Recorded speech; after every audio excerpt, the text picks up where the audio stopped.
The ಪಿಕ್ಚರ್ನ ವಿಶೇಷ ಕಾರ್ಯಕ್ರಮಕ್ಕೆ ಸ್ವಾಗತ. ನಾನು ಗಂಗಾ ಜಾಧವ್. ಇದೇ ತಿಂಗಳು 29ನೇ ತಾರೀಕು ನಿಮ್ಮ ಹತ್ತಿರದ ಚಿತ್ರಮಂದಿರಗಳಲ್ಲಿ ಅಂದೊಂದಿತ್ತು ಕಾಲ ಸಖತ್ತಾಗಿ ತೆರೆಗೆ ಬರ್ತಾ ಇದೆ. ಇನ್ನ ನಾಯಕಿಯರಾಗಿ ನಮ್ಮ ದಾವಣಗೆರೆಯ ಹುಡುಗಿ ಹಾಗೆ ಬೆಣ್ಣೆನಗರಿಯ ಬೆಡಗಿ ಅದಿತಿ ಪ್ರಭುದೇವ್ ಅವರು ಕೂಡ ಆಕ್ಟ್ ಮಾಡಿದ್ದಾರೆ. ಮೇಡಮ್ ನಮಸ್ಕಾರ, ಹೇಗಿದ್ದೀರಾ? ನಾನು ತುಂಬಾ ಚೆನ್ನಾಗಿದ್ದೀನಿ. ಮತ್ತೊಬ್ರು ಕಿರುತೆರೆಯಲ್ಲಿ ಪ್ರೀತಿಯಿಂದ ಮಾವ ಮಾವ ಅಂತ ಕರೀತಾ ಎಲ್ಲರೂ ಮನಸ್ಸನ್ನ ಗೆದ್ದಿರುವಂತಹ rowdy baby cute heroine Nisha ಅವರು ಕೂಡ ಇದ್ದಾರೆ. ಮೇಡಮ್ ನಮಸ್ಕಾರ, ಹೇಗಿದ್ದೀರಾ? ನಾನು ತುಂಬ ಚೆನ್ನಾಗಿದ್ದೀನಿ. ಸೊ ಫಸ್ಟ್ ಆಫ್ ಆಲ್ ಇಬ್ಬರಿಗೂ ಕಾರ್ಯಕ್ರಮಕ್ಕೆ ಪ್ರೀತಿಯ ಸ್ವಾಗತ. ತೆಲುಗು ಸೀರಿಯಲ್ ಕೂಡ ಆ್ಯಕ್ಟ್ ಮಾಡ್ತಾ ಇರ್ತೀರಾ. ಈಗ ಈ ಒಂದು ಮೂವಿ ಬರ್ತಾ ಇರೋದು ಎಷ್ಟು ಖುಷಿ ಇದೆ? ತುಂಬಾ ಖುಷಿ ಇದೆ. ಎಲ್ಲರಿಗೂ ಒಂದು ಕನಸು ಬಿಗ್ ಸ್ಕ್ರೀನಲ್ಲಿ ಮಾಡಬೇಕು. ಎಲ್ಲ ಆರ್ಟಿಸ್ಟ್ಗಳಿಗೆ ಎಲ್ಲರಿಗೂ ಒಂದು ಆಸೆ ಇರುತ್ತೆ. ಹಾಗೆ ನಾನು ಒಂದು ಆಸೆ ಇಟ್ಕೊಂಡು ಬಂದಿರೋದೇನೆ. ಆ್ಯಂಡ್ ನಮ್ಮ ಜೊತೆ ಇಷ್ಟೊಂದು ಇನ್ಸ್ಪೈರಿಂಗ್ ಜನರೆಲ್ಲ ನಮ್ಮ ಸುತ್ತಮುತ್ತ ಇರುವಾಗ ಆ್ಯಂಡ್ ಎಲ್ಲರೂ ವೆಲ್ ವಿಷರ್ಸೇ ಆಗಿರೋದ್ರಿಂದ ಎಲ್ಲ ಒಳ್ಳೆ ಒಳ್ಳೆ ಕೆಲಸಗಳಾಗ್ತಿದೆ, ಒಳ್ಳೆಯದಾಗಿ ಆಗ್ತಿದೆ ನನ್ನ ಲೈಫಲ್ಲಿ ಕೂಡ. ಆ್ಯಂಡ್ ನಾನು ಯೂನಿವರ್ಸಿಗೆ ಗ್ರೇಟ್ಫುಲ್. ಖುಷಿ ಆಗುತ್ತೆ. ಎಲ್ಲ ಕಡೆ ಎಲ್ಲ ಲ್ಯಾಂಗ್ವೇಜಸ್ಸಲ್ಲೂ ಎಲ್ಲ ಕ್ಷೇತ್ರದಲ್ಲೂ ಕಾಣಿಸ್ಕೊಳ್ತಾ ಇದ್ದೀನಿ ಆ್ಯಂಡ್ ಎಲ್ಲರೂ ಗುರುತಿಸ್ತಿದ್ದಾರೆ ಅನ್ನೋದೊಂದು ಖುಷಿ. ನಮಗೂ ಖುಷಿ ನೋಡಿ, ನಮ್ಮ ಕನ್ನಡದ ಹುಡುಗಿ ಎಲ್ಲಾ ಭಾಷೆಲ್ಲೂ ಮಾಡ್ತಿದ್ದಾರೆ ಅಂದ್ರೆ we have to be very, ಅವ್ರಿಗೆ ಥ್ಯಾಂಕ್ಫುಲ್ ಆಗಿರ್ಬೇಕು ಅಂಡ್ ಗ್ರೇಟ್ಫುಲ್ ಆಗಿರ್ಬೇಕು. ಎಲ್ಲೋದ್ರೂ ಕನ್ನಡ ಮಾತ್ರ ಬಿಟ್ಕೊಟ್ಟಿಲ್ಲ, ಕನ್ನಡದಲ್ಲೇ ಜಾಸ್ತಿ ಮಾತುಗಳು. ಯಾರು ಕನ್ನಡ ಕರೆಕ್ಟ್. 10 ನಿಮಿಷದ ಕ್ಲಿಪ್ ಅಲ್ಲಿ ನಮ್ಮ ಇಡೀ ಈ ಬದುಕನ್ನೇ ಜಡ್ಜ್ ಮಾಡೋದು ತಪ್ಪು ಅಂತ ಅನ್ಸುತ್ತೆ. ಯಾರು ಎಲ್ಲರೂ ಕನ್ನಡ ಮಾತಾಡ್ತಿರ್ತಾರೆ, ಎಲ್ಲೋ ಒಂದು ಕ್ಲಿಪ್ ಅಲ್ಲಿ ಅನಿವಾರ್ಯವಾಗಿ ಏನೋ ಭಾಷೆ ಮಾತಾಡ್ಬೇಕಾಗಿರುತ್ತೆ, ಅವಾಗ ಮಾತಾಡಿರ್ತಾರೆ, ಅದನ್ನಷ್ಟೇ ಹೈಲೈಟ್ ಮಾಡೋದು ತಪ್ಪು ಅಂತ ನನಗನ್ಸುತ್ತೆ. ಓಕೆ, ನಿಮ್ಮ ಬಗ್ಗೆ ಒಂದು ಮೆಸೇಜ್ನ ನಾನು ಕೇಳ್ಪಟ್ಟೆ, ನಿಜಾನ ಅಂತ.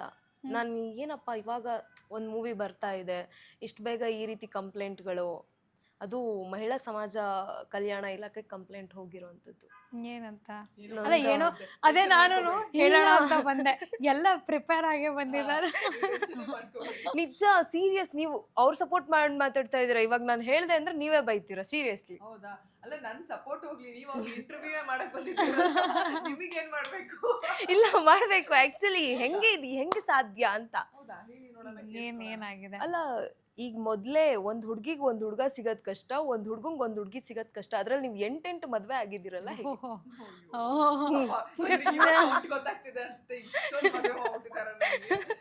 8 ಮದ್ವೆ ಆಗಿದಾವೆ. ಕೇಳಿ ಅವ್ರನ್ನ, ಅವ್ರ ಬ್ಲಾಗ್ ಅಲ್ಲೇ ಬಂದಿರೋದು.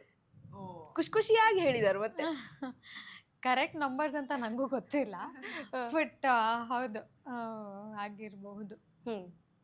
ಒಂಥರ ಹೆಂಗೆ ಅಂದರೆ ಇಲ್ಲಿ ಕಲ್ಚರು ಅಲ್ಲಿನ ಕಲ್ಚರು ಎಲ್ಲ ಒಂಥರ. ಈಗ ಯಾರ್ದಾದ್ರೂ ಮದ್ವೆಗೆ ಹೋದ್ರೆ ನಾನೇ ಮದುವೆ ಮಾಡಿಸ್ಬಿಡೋ ಥರ ಆಗೋಗ್ಬಿಟ್ಟಿದೆ. ಅಷ್ಟು ಗೊತ್ತಾಗೋಗ್ಬಿಟ್ಟಿದೆ ಎಲ್ಲೆಲ್ಲಿ. ಅಂದೊಂದಿತ್ತು ಕಾಲ ಮೂವಿ ಒಂದು ಒಳ್ಳೆ ಮೂವಿ ಇಟ್ಕೊಂಡು ತೆರೆಗೆ ಬರ್ತಾ ಇದ್ದೀರಾ, ಜನರನ್ನ ರಂಜಿಸೋದಕ್ಕೆ ಬರ್ತಾ ಇದ್ದೀರಾ. ಇದರಲ್ಲಿರುವಂತಹ ವಿಶೇಷತೆ ಏನು? ಒಂದೊಂದು ಸಿನಿಮಾ ಒಂದೊಂದು ತರ ಆಯ್ತಾ. ಇದ್ರಲ್ಲಿ ವಿಶೇಷ ಅಂದ್ರೆ ನಮ್ಮ ನಿರ್ದೇಶಕರ ಕತೆ ಅಂತಾನೆ ಹೇಳ್ಬೋದು. ಈ ಸಿನಿಮಾದಲ್ಲಿ ಆ ಕತೆನೇ ಹೀರೋ. ಎಲ್ಲ ಪಾತ್ರಗಳಿಗೂ ಅಷ್ಟು ತೂಕ ಇದೆ. ಯೂಶಲಿ ಸಿನಿಮಾಗಳು ಲವ್ ಸ್ಟೋರಿ ಅಥವಾ ಫೀಲ್ ಗುಡ್ ಸಿನಿಮಾ ಅಂದ ತಕ್ಷಣ ಇಬ್ರು ಮೇಲೆ ಇಡೀ ಸಿನಿಮಾ ಹೋಗ್ಬಿಡುತ್ತೆ, ಯಾವುದೋ ಒಂದು 2 ಪಾತ್ರಗಳ ಮೇಲೆ. ಇಲ್ಲ, ಹಂಗಾಗಲ್ಲ. ನಾಯಕ ನಟ ನಿಶಾ ಅವರು, ನಾನು, ಅಂಡ್ ಈವನ್ ನಾಯಕ ನಟರ ತಾಯಿ ಪಾತ್ರ ಬರುತ್ತೆ, ಸ್ನೇಹಿತರ ಪಾತ್ರ ಬರುತ್ತೆ, ನಾಯಕ ನಟನ ಗುರು ಪಾತ್ರ ಬರುತ್ತೆ, ಹಿಂಗೆ ಸುಮಾರು ಪಾತ್ರಗಳು ಬರುತ್ತೆ. ಪ್ರತಿಯೊಂದು, ಈವನ್ ರವಿ ಸರ್ ಕೂಡ ಇದ್ದಾರೆ ಈ ಸಿನಿಮಾದಲ್ಲಿ. ಪ್ರತಿಯೊಂದು ಪಾತ್ರಕ್ಕೂ ತೂಕ ಇದೆ. ಪ್ರತಿಯೊಬ್ರು ಒಂದೊಂದು ಟ್ವಿಸ್ಟ್ ಕೊಡ್ತಾರೆ ಹೋಗ್ತಾರೆ, ಟ್ವಿಸ್ಟ್ ಕೊಡ್ತಾರೆ ಹೋಗ್ತಾರೆ. ನಮ್ ಬದುಕಲ್ಲೂ ಅಷ್ಟೇ ಅಲ್ವಾ, ಎಲ್ಲೋ ಒಂದ್ ಕಡೆ ನಮಗೆ ಆ ಕ್ಷಣದಲ್ಲಿ ಅನ್ಸಿರುತ್ತೆ, ಅಥವಾ ಈ ವ್ಯಕ್ತಿ ಯಾಕಪ್ಪ ನನ್ ಬದುಕಲ್ ಬಂದ್ರು ಅಂತ, ಅಥವಾ ಈ ಘಟನೆ ಯಾಕಪ್ಪ ನನ್ ಬದುಕಲ್ ನಡೀತು ಅಂತ, ಅಥವಾ ನಾನು ಯಾಕಪ್ಪ ಈ ಸಿನಿಮಾ ಮಾಡಿದ್ನೋ ಅಥವಾ ಈ ಪ್ರಾಜೆಕ್ಟ್ ತಗೊಂಡು ಅಂತ. ಅದೇ ಒಂದ್ 4 ವರ್ಷ ಆದ್ಮೇಲೆ ಅದರಿಂದ ನಿಮ್ಗೇನೋ ಕಲ್ತಿರ್ತೀರಾ, ಅದರಿಂದ ಎಲ್ಲೋ ನಿಮ್ಗೆ ಲಿಂಕ್ ಇರುತ್ತೆ. ಈ ಸಿನಿಮಾದಲ್ಲೂ ಕೂಡ ನಾಯಕನ ಜರ್ನಿ ಹಂಗೆ ನಡೀತಾ ಹೋಗುತ್ತೆ. ಎಲ್ಲೋ ಆ ಲಿಂಕ್ ಎಲ್ಲೋ ಹೋಗುತ್ತೆ. ಅಂದ್ರೆ ನಮ್ ರಿಯಲ್ ಲೈಫಲ್ಲಿ ಹೆಂಗಿರುತ್ತೋ ಹಂಗೋ. ಇಲ್ಲಿ ಯಾವುದನ್ನು ವೈಭವೀಕರಿಸಿಲ್ಲ, ವಿಜೃಂಭಣೆಯಿಂದ ಸಿನಿಮ್ಯಾಟಿಕ್ ಆಗಿ ಎಲ್ಲೂ ತೋರ್ಸೇ ಇಲ್ಲ. ಇಡೀ ಸಿನಿಮಾ ನಿಮಗೆ ನೋಡಿದ್ರೆ ಏನೋ ಕಿಟಕಿಯಲ್ಲಿ ಕುತ್ಕೊಂಡು ಪಕ್ಕದ ಮನೆ ಏನೋ ಒಂದೇನೋ ಡಿಸ್ಕಷನ್ ನಡೀತಿದಾನೋ ಅಥವಾ ಮದ್ವೆ ಮನೆಯಲ್ಲಿ ಸುಮ್ನೆ ಕುತ್ಕೊಂಡಾಗ ಅಲ್ಲೆಲ್ಲ ಓಡಾಡ್ತಿರ್ತಾರೆ, ಏನೇನೋ ಘಟನೆ ನಡೀತಿರುತ್ತೆ, ಕುತ್ಕೊಂಡು ಎಂಜಾಯ್ ಮಾಡ್ತಿರಲ್ವಾ, ನಿಮ್ಗೆ ಹಂಗೆ ಅನ್ಸುತ್ತೆ ಸಿನಿಮಾ ನೋಡ್ಬೇಕು. ಅದು ಸಿನಿಮಾಗಂತಾನೆ ಸೆಟ್ಟು ಆ ಥರದ್ದು ಎಂಥದೂ ಇಲ್ಲ. ಸಿನಿಮಾದಲ್ಲಿ ತುಂಬಾ ನೈಜತೆಗೆ ಪ್ರಾಮುಖ್ಯತೆ ಕೊಟ್ಟಿದ್ದಾರೆ ನಿರ್ದೇಶಕರು. That's the best part of this movie ನನಗೆ ಆಸ್ ಅ ಆಡಿಯನ್ಸ್. ಓಕೆ, ಅದನ್ನ ನೋಡ್ಬಿಟ್ಟು ಜನ ಡಿಸೈಡ್ ಮಾಡ್ಬೇಕು ನಿಜವಾಗ್ಲೂ ಅದು ಹೌದಾ, ಅವ್ರಿಗೆ ಇಷ್ಟ ಆಯ್ತೋ ಇಲ್ವೋ ಅನ್ನೋದನ್ನ.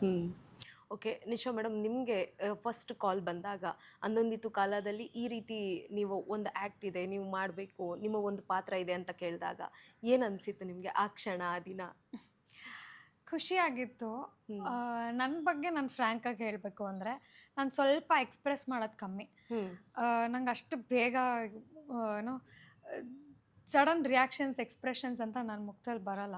ಬಟ್ ಮನ್ಸಲ್ಲಿ ತುಂಬ ತುಂಬ ತುಂಬ ತುಂಬ ಎಕ್ಸ್ಪ್ರೆಸ್ ಮಾಡ್ಕೊಳ್ತೀನಿ ನನಗೆ ನಾನು. ತುಂಬ ಖುಷಿ ಆಯಿತು ಈ ಮೂವಿ ಬಂದಾಗ್ಲೂ. ಬಿಕಾಸ್ ಎಲ್ಲರಿಗೂ ಒಂದು ಆಸೆ ಇರುತ್ತೆ, ವಿನಯ್ ಸರ್ ಜೊತೆ ಮಾಡಬೇಕು ಆ್ಯಂಡ್ ದೊಡ್ಡ ಸ್ಕ್ರೀನಲ್ಲಿ ಕಾಣಿಸ್ಕೊಳ್ಬೇಕು ಅಂತ. ಹಾಗೆಯೇ ಈ ಅವಕಾಶ ಬಂದಾಗ ನನಗೂ ತುಂಬ ಖುಷಿ ಆಯಿತು. ತುಂಬ ಅಪ್ಕೊಂಡು ಇದನ್ನು ಏನೋ ತಗೊಂಡಿದ್ದೀನಿ ಈ ಪ್ರಾಜೆಕ್ಟನ್ನ. ಸಿನಿಮಾ ನಡೆದಂತಹ ದಿನಗಳಲ್ಲಿ ಒಂದಷ್ಟು ತಲೆಹರಟೆಗಳಿದ್ದೇ ಇರುತ್ತೆ. ಯಾವ ಒಂದು ಜಾಸ್ತಿ ಸ್ಪೆಂಡ್ ಮಾಡಿದಂತಹ ತಲೆಹರಟೆ ಒಂದು ದಿನಗಳು ಅಂತಂದಾಗ? ಆಕ್ಚುಲಿ ನೀವು ಅದನ್ನ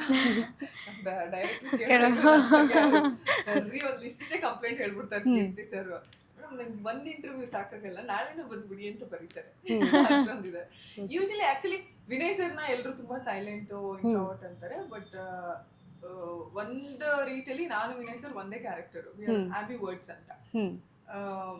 ಮಾತಾಡ್ಬೇಕು ಅನ್ಸಿದ್ರೆ ಮಾತಾಡ್ತೀವಿ, ಇಲ್ಲ ಅಂದ್ರೆ ಸುಮ್ನೆ ಆಗ್ತೀವಿ, ಆ ತರದ್ದು. ನನ್ನನ್ನು ತುಂಬಾ ಜನ ಎಕ್ಸ್ಟ್ರಾ ವರ್ಟ್ ಅನ್ಕೊಂತಾರೆ, but I am not.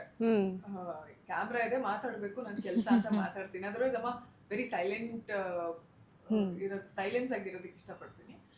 But ಅಲ್ಲಿ ಹಂಗಾಗಿ ನಾವು ತುಂಬಾ ಕಾಮಿಡಿ ಮಾಡ್ಕೊಂಡು ನಗ್ತಾ ಇರ್ತಿದ್ವಿ. ಸರ್ ಶಾರ್ಟ್ ಅದು ಯೂಶಲಿ ಎಲ್ಲ ಕಲಾವಿದರಿಗೂ ಆಗಿರುತ್ತೆ. ಶಾರ್ಟ್ ರೆಡಿ ಆಗಿದೆ ಸರ್, ಒಂದ್ ಸೆಕೆಂಡ್ ಸರ್ ಮ್ಯಾಮ್ ಅಂತ ಅಂತಿದ್ರು. ಅದೊಂದ್ ಸ್ವಲ್ಪ ನಡೀತಾ ತುಂಬಾ ಅಂದ್ರೆ ತುಂಬಾ ಅವ್ರಿಗೆ ಒಂಥರ ಹಿಂಸೆ ಆಗಿದ್ದು ನನಗೆ ಅನ್ಸಿದ ಮಟ್ಟಿಗೆ. ಅಂದ್ರೆ ಶೂಟಿಂಗಿಗೆ ಅಂತ ನಾವು 80s 90s ಸಿನಿಮಾ ಅಲ್ವಾ, ಈ ರೋಡ್ ಸೈಡ್ ಡಬ್ಬಿಗಳು, ಅದ್ರ ಗುಲ್ಕನ್ಗಳು, ಮತ್ತೆ ಮಿಲ್ಕ್ ಪೇಡಗಳು, ಆಮೇಲೆ ಬೋಟಿಗಳು, ಅವಾಗ ಇದ್ದಿತ್ತು ಕೆಲವೊಂದು ಐಟಮ್ಸ್ ನೆಲ್ಲ, ಅದಕ್ಕೇನಂತಾರೆ ಗುಲ್ಕನ್ ಅಲ್ವಾ, ನಾವು ಗುಲ್ಕನ್ ಅಂತಿದ್ವಿ. ಅವನ್ನೆಲ್ಲ ಇಟ್ಟಿರೋರು. ನಾನ್ ಶೂಟಿಂಗ್ ಸುಮ್ ತಗೊಳೋದು, ತಿನ್ನೋದು. ಶೂಟಿಂಗ್ ಮತ್ತೆ ತುಂಬಿಸ್ಬೇಕು, ಹಿಂಸೆ ಕೊಟ್ಬಿಡ್ತೀನಿ ಅವತ್ತೊಂದ್ 2 ದಿನ ಅವ್ರಿಗೆ. ನನಗೆ ಗೊತ್ತೇ ಆಗ್ತಿಲ್ಲ, ನೋಡಿದ ತಕ್ಷಣ ಆಯ್ತಾ ತಿನ್ಬೇಕು ಅನ್ನಿಸ್ತಿತ್ತು, ತಿನ್ಬೇಕು ಅನ್ನೋದು, ತಿಂತಾ ಇದೆ. ಅದೆಲ್ಲ ಪಾಪ ಮತ್ತೆ ಸೆಟ್ ಅಣ್ಣವ್ರು ಬಂದ್ಬಿಟ್ಟು ಮತ್ತೆ ಅದನ್ನ ತುಂಬಿಸೋರು. ಸೊ ಹಂಗಾಗಿ ಅದೆಲ್ಲ ಪಾಪ ಅವ್ರಿಗೆ ಸ್ವಲ್ಪ ಕೊಟ್ಟಿದ್ದೀನಿ ಪಾಟ್ಲೆ. ನಿಶಾ ಮೇಡಮ್, ನಿಮ್ಗೆ ಹಾಕೊಂಡು ನಿಶಾ ಮೇಡಮ್, ನಿಮ್ದು ಏನಾದ್ರೂ ನೆನಪುಗಳಿದ್ಯಾ ಶೂಟಿಂಗ್ ನಲ್ಲಿ? ನಾನು ಆಕ್ಚುಲಿ ತುಂಬಾ ಕಡಿಮೆ ಸಮಯ, ಪ್ರಾಬ್ಲಿ ಒಂದು 5-6 ದಿನ ಶೂಟ್ ಮಾಡಿದ್ದು ಅನ್ಸುತ್ತೆ. 5-6 ದಿನದಲ್ಲಿ ಒಂದು ತುಂಬಾ ನೆನಪಿರೋದು ಅಂದ್ರೆ, ಎಲ್ಲರಿಗೂ ಇದು ಆಗಿತ್ತು, ಮದ್ರಾಸಾಯಿ ಆಗ್ಬಿಟ್ಟು. ಶೂಟ್ ವೆದರ್ ಹಂಗಿತ್ತು. ನಾನು ಹೋಗೋಕ್ಕಿಂತ ಮುಂಚೆನೆ ಕೆಲವ್ರಿಗೆಲ್ಲ ಬಂದಿತ್ತು ಆಲ್ರೆಡಿ. ಅದು ಒಂಥರ ನನಗೆ ಫಸ್ಟ್ ಟೈಮ್ ಎಕ್ಸ್ಪೀರಿಯನ್ಸು. ರಾತ್ರಿ ಶೂಟ್ ಮುಗಿಸ್ಕೊಂಡು ಹೋಗಿದ್ವಿ. ಅವಾಗ ಶೂಟಲ್ಲಿ ಹೇಳಿದ್ರು, ಯಾರ ಕಣ್ಣು ನೋಡಬೇಡಿ ಅಂದಾಗ ನೋಡೋದೇ ಜಾಸ್ತಿ, ಮಾಡಬೇಡಿ ಅಂದ್ರೆ ಮಾಡೋದೇ ಜಾಸ್ತಿ. ಎಲ್ಲ ಅದು ರಾತ್ರಿ ಇದ್ದಕ್ಕಿದ್ದಂಗೆ ಶುರು ಆಗಿರೋದು ನನಗೆ. ಆಯ್ತು, ಮುಗೀತು, ನನ್ನ ಕಣ್ಣೇ ಹೊಟ್ಟೋಯ್ತು. ಇನ್ನು ಫುಲ್ಲು ಕಣ್ಣು ಉರಿಯಕ್ಕೆ ಶುರು ಆಗಿ ಒಂಥರ ಚುಚ್ಚುತ್ತೆ ಲಿಟ್ರಲಿ. ನನಗೆ ಆಗೇ ಇರಲಿಲ್ಲ ಇದುವರೆಗೂ. ಅದು ಒಂಥರ ನೆಕ್ಸ್ಟ್ ಡೇ ಅದೇ ಕಣ್ಣೀರು ಬರ್ತಾನೆ, ಅದು ಯಾವಾಗಲೂ ಒಂಥರ ವಾಟ್ರಿ ಐಸ್ ಯಾವಾಗೂ ಬರ್ತಾನೆ ಇರುತ್ತೆ. ಸೊ ಆದ್ರೆ ಪಾಪ ಎಲ್ರೂ ಅಷ್ಟೇನೆ, ಎಲ್ರಿಗೂ ಎಲ್ಲರೂ ಕನ್ನಡಕ ಹಾಕೊಂಡಿದ್ದಾರೆ, ಸ್ಟೈಲಿಶ್ ಆಗಿರ್ತಾರೆ, ಸ್ಟೈಲಿಶ್ ಆಗಿ ಪ್ರೊಡಕ್ಷನ್ ಅವರೆಲ್ಲ ಕನ್ನಡಕ ಹಾಕೊಂಡು. ಸೊ ಅದೆಲ್ಲ ಒಂಥರ ಚೆನ್ನಾಗಿತ್ತು, ಒಂಥರ ಹೊಸ ಎಕ್ಸ್ಪೀರಿಯನ್ಸ್ ಅದು ನನಗೆ.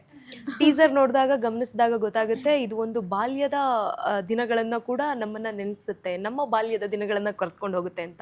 ನಿಮ್ಮ ಬಾಲ್ಯದ ದಿನಗಳು ಹೇಗಿತ್ತು ಮೇಡಮ್? ಸ್ವರ್ಗ. ಮೊದಲೇ ದಾವಣಗೆರೆ ಹುಡುಗಿ. ಸ್ವರ್ಗ ಅಂದ್ರೆ ನಾನು ಥರ್ಡ್ ಫೋರ್ತ್ ಸ್ಟ್ಯಾಂಡರ್ಡ್ ಆಲ್ಮೋಸ್ಟ್ ಇದ್ದಾಗ ನನ್ನ ತಂದೆ ಅವಾಗ ಜಾಬಿಗೆ ಸೇರಿದ್ದು. ಅಲ್ಲಿ ತನಕ ನಾವು ತುಂಬಾ ಸ್ಟ್ರಗಲ್ ಮಾಡಿ ಅದು ಫಸ್ಟ್ ನಮ್ಮ ತಂದೆ ಕೆಲ್ಸಕ್ಕೆ ಸೇರಿದ್ದೆ ಹಳ್ಳಿಲಿ. ಸೊ ಯಾರು ಅವ್ರ ಬಾಲ್ಯನ ಹಳ್ಳಿಲಿ ಕಳೆದಿರ್ತಾರೋ ಅವ್ರೆಲ್ಲರದು ಬ್ಯೂಟಿಫುಲ್ ಆಗಿರುತ್ತೆ. ಯಾಕಂದ್ರೆ ಅಲ್ಲಿ ಅಷ್ಟೊಂದು ನೋಡೋದಕ್ಕೆ ಸಿಕ್ಕಿರುತ್ತೆ, ಕಲಿಯೋದಕ್ಕೆ ಸಿಕ್ಕಿರುತ್ತೆ. ಸ್ಕೂಲ್ಗೆ ಒಂದ್ 2 ಕಿಲೋಮೀಟರ್ ನಡ್ಕೊಂಡು ಹೋಗೋದು, ಏನಾದ್ರು ಫಂಕ್ಷನ್ ಬಂದ್ರು ನಡ್ಕೊಂಡು ಹೋಗೋದು, ನಾವೇ ಡೆಕೋರೇಟ್ ಮಾಡೋದು, ನಾವೇ ಸ್ಕೂಲ್ ಕ್ಲೀನ್ ಮಾಡೋದು, ನಾವೇ ದಿನ ಗ್ರೌಂಡ್ ಕ್ಲೀನ್ ಮಾಡೋದು, ನಾವೇ ಅಲ್ಲಿ ಪಕ್ಕದಲ್ಲಿ ಸೀನಿಯರ್ ಟ್ಯಾಂಕ್ ಅಂತ ನಾವೆಲ್ಲ ಸೀನಿಯರ್ಗೆ ಬೇರೆ ಇರ್ತಿತ್ತು, ಅದನ್ನ ತಗೊಂಬರಕ್ಕಂತ ಎಲ್ಲಾ ಫ್ರೆಂಡ್ಸ್ ಎಲ್ಲಾ ಸೇರ್ಕೊಂಡು ನಾವು ಕೊಡ್ಕೊಂಡು ಹೋಗೋದು, ಅಲ್ಲೆಲ್ಲಾರು ಮಧ್ಯೆ ಬಿತ್ತ ಮತ್ತಿನ್ನೊಂದ್ಸರಿ ಹೋಗೋದು. ಅಲ್ಲಿ ಸೀನಿಯರ್ ಕಟ್ಟೆ ಹತ್ರ ಹೋದಾಗ ಅಲ್ಲೆಲ್ಲೋ ಮರಗಳು, ಅಲ್ಲಿ ಓನರ್ ಇರ್ತಾರೆ, ಓನರಿಗೆ ಗೊತ್ತಿಲ್ಲದೆ ಅದನ್ನ ಹಣ್ಣುಗಳನ್ನ ಕಿತ್ಕೊಂಡ್ ತಿನ್ನೋದು.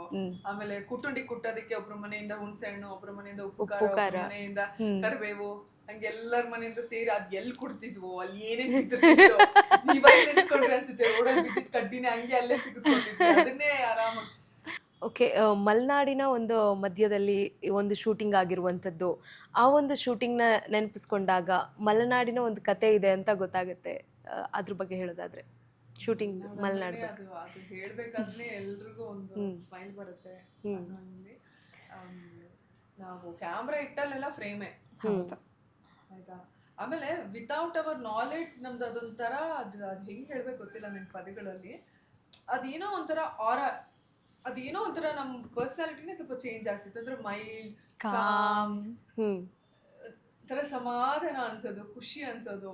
ಶೂಟಿಂಗ್ ಲೇಟ್ ಇದ್ರೂ ಬೇಜಾರಾಗ್ತಿರ್ಲಿಲ್ಲ, ಬೇಗ ಬನ್ನಿ ಅಂದ್ರೂ ಬೇಜಾರಾಗ್ತಿರ್ಲಿಲ್ಲ. ಅಲ್ಲ ನನಗೆ ಪರ್ಸನಲಿ ಏನಾದ್ರೂ ನಿಮ್ಗೂ ಅದೇ ಅನುಭವ? ಹೌದು ಹೌದು, ನಾನ್ ಮಲ್ನಾಡೆ, ನಮ್ದು ಸಕಲೇಶ್ಪುರ ಆಲ್ಮೋಸ್ಟ್. ಈಗ ನಮ್ಮೂರಂದ್ರೆ ದಾವಣಗೆರೆ ಹೇಳಂಗಿಲ್ಲ ನಾನು. ಇಲ್ಲ ಮೇಡಮ್, ಹಂಗೆ ಹೇಳಂಗಿಲ್ಲ ಅಂದ್ರೆ ನಮ್ಮೂರ್ ಬಿಡಂಗಿಲ್ಲ ನೀವು. ಅದನ್ನ ಬಿಡಕ್ಕಾಗತ್ತೆ.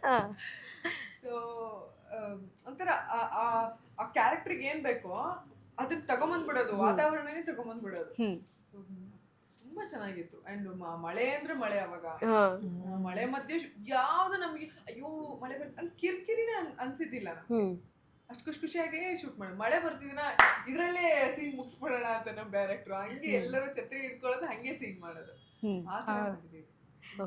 ಬ್ಯೂಟಿಫುಲ್ ಮೆಮೊರೀಸ್ ಮಾತ್ರ. ಆ ಪೋರ್ಷನ್ ಬ್ಯೂಟಿಫುಲ್. ಮೇಡಮ್ ನೀವು ಹೇಳೋದಾದ್ರೆ?